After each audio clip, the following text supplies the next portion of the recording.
चंडीगढ़ के प्रतिष्ठित टैगोर थिएटर में हुआ एक ऐसा ऐतिहासिक आयोजन जहां सिख गौरव और भारतीय संस्कृति का अद्भुत संगम देखने को मिला। इस भव्य मंच पर हरियाणा के यशस्वी मुख्यमंत्री नायब सिंह सैनी को शेरे पंजाब महाराजा रणजीत सिंह अवार्ड से सम्मानित किया गया। एक ऐसा सम्मान जो केवल उन व्यक्तियों को दिया जाता है जिन्होंने समाज, संस्कृति और राष्ट्र निर्माण में अहम योगदान दिया हो। नायब सिंह सैनी ने अपने राजनीतिक जीवन में हमेशा सेवा, समर्पण और सच्चाई को प्राथमिकता दी है। वे केवल एक मुख्यमंत्री नहीं बल्कि जनता के सच्चे सेवक हैं। उनके नेतृत्व शैली में अनुशासन है, दूरदर्शिता है और सबसे अहम, सभी समुदायों को साथ लेकर चलने का जज्बा है। इस आयोजन में राष्ट्र संख्या का योग के अध्यक्ष इकबाल सिंह लालपुरा जी ने तिलक जंजू द्वारा लिखित पुस्तक का विमोचन भी किया।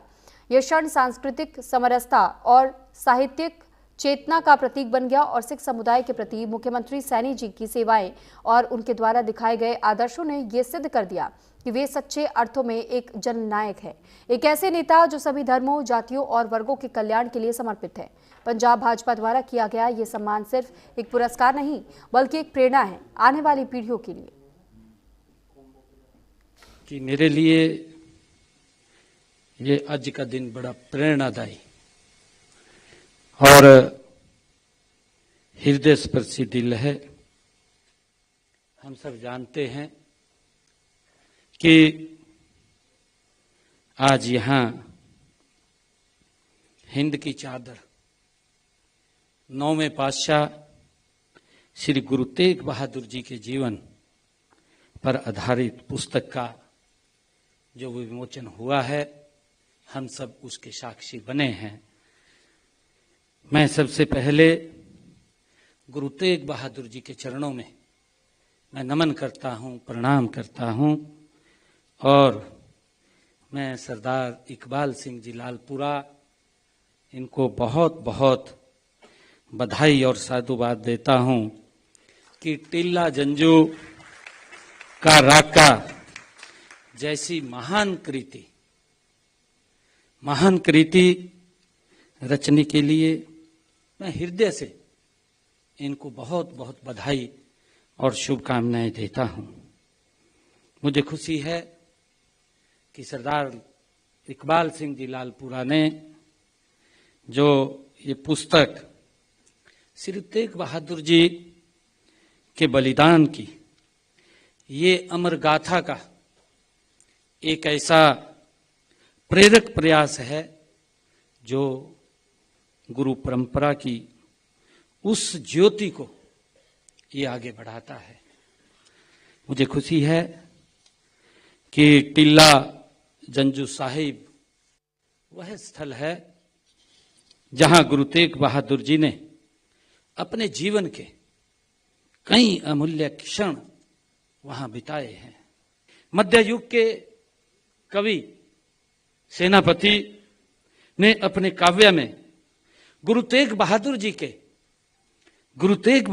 के विराट व्यक्तित्व और सृष्टि के संरक्षक के रूप में उसको स्मरण किया है। हम जानते हैं कि उन्होंने कहा है, अपने शब्दों में कहा है कि प्रकट भयो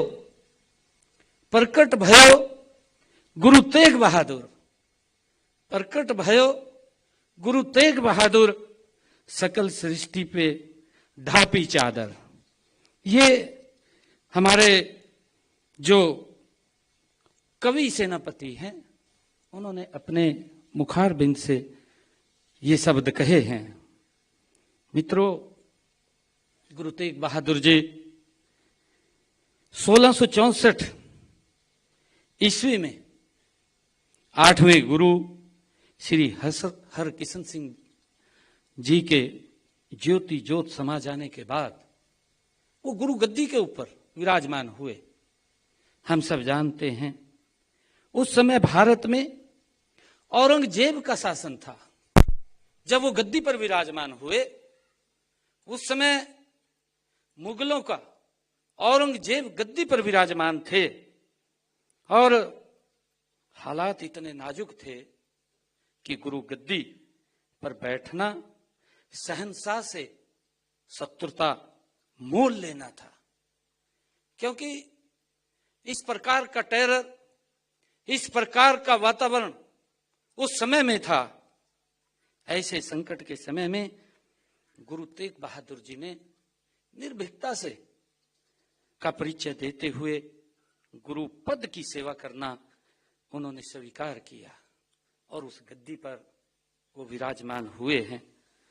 औरंगजेब, मित्रों, मैं बताना चाहता हूं कि औरंगजेब अपने जोर जुल्म के बल पर हिंदुओं को मुसलमान बनाने पर तुला था। वो उस समय का जो वातावरण था वो इतिहास है, इस बात को हम सब जानते भी हैं।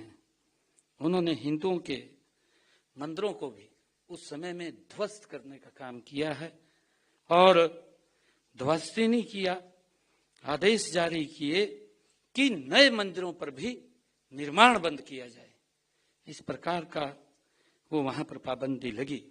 और हम सब ये भी जानते हैं कि उस समय में कश्मीरी जो हमारे पंडित थे उनके ऊपर कितना अन्याय हो रहा था, उसको भी हम जानते हैं। इतना अन्याय हो रहा था कि उन्होंने अपने धर्म की रक्षा के लिए, वो जब इतना अन्याय उन कश्मीरी पंडितों के ऊपर हो रहा था तो अपनी धर्म की रक्षा के लिए वो कश्मीरी पंडित गुरु तेग बहादुर जी की शरण में वो आए और उन्होंने, कश्मीरी पंडितों ने पंडित कृपाराम के नेतृत्व में आनंदपुर साहिब में गुरु तेग बहादुर जी के पास वो पहुंचे। वो इतिहास हम सब जानते हैं जो आज इस जो बुक के अंदर जो विमोचन हुआ है।